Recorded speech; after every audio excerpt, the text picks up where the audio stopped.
Hi viewers, welcome to Andhraprabha. నేను మీ ఉమా. బాలయ్య బోయపాటి కాంబోలో వస్తున్న అఖండ 2 మూవీ రిలీజ్ వాయిదా పడింది. ఫైనాన్స్ ఇష్యూ వల్ల వాయిదా పడగా ఫ్యాన్స్ తీవ్ర స్థాయిలో మండిపడుతున్నారు. ఇక ఈ వ్యవహారంపై టాప్ ప్రొడ్యూసర్ చేసిన వ్యాఖ్యలు వైరల్ గా మారాయి. ఆ వివరాలేంటో మనం కూడా ఓ లుక్ వేసేద్దాం.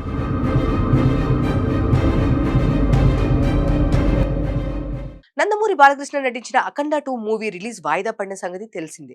అయితే దీనిపై అభిమానులు తీవ్ర స్థాయిలో నిర్మాతపై ఆగ్రహం వ్యక్తం చేస్తున్నారు.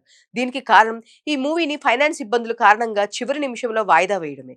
ఈ క్రమంలోనే ఏమైనా ఇబ్బందులు, సమస్యలు ఉంటే సినిమా రిలీజ్ కు ముందే చూసుకోవాలి, కానీ సినిమా మరికొన్ని గంటల్లో విడుదల అవుతుందనే టైంలో వాయిదా వేయడం సరికాదని ఫ్యాన్స్ మండిపడుతున్నారు. ఈ నేపథ్యంలోనే ప్రొడ్యూసర్ సురేష్ బాబు చేసిన వ్యాఖ్యలు ప్రస్తుతం వైరల్ గా మారాయి. రీసెంట్ గా నందు హీరోగా నటించిన సైక్ సిద్ధార్థ్ మూవీ ఈవెంట్ లో నిర్మాత సురేష్ బాబు పాల్గొన్నారు.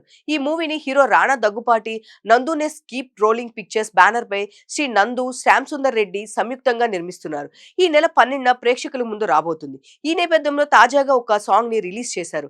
అలాగే మూవీ యూనిట్ ప్రెస్ మీట్ నిర్వహించగా ఈ కార్యక్రమంలో పాల్గొన్న సురేష్ బాబు అఖండ 2 సినిమా ఫైనాన్స్ గురించి ప్రశ్నలు ఎదురయ్యాయి. అఖండ 2 మూవీ ఎదుర్కొంటున్న సమస్య మీరు తలుచుకుంటే సాల్వ్ అవుతుందని తెలుస్తుంది. ఈ సమస్యపై మీరు ఎలా స్పందిస్తారని సురేష్ బాబుకు ప్రశ్న ఎదురైంది. దీనికి ఆయన సమాధానం ఇచ్చారు.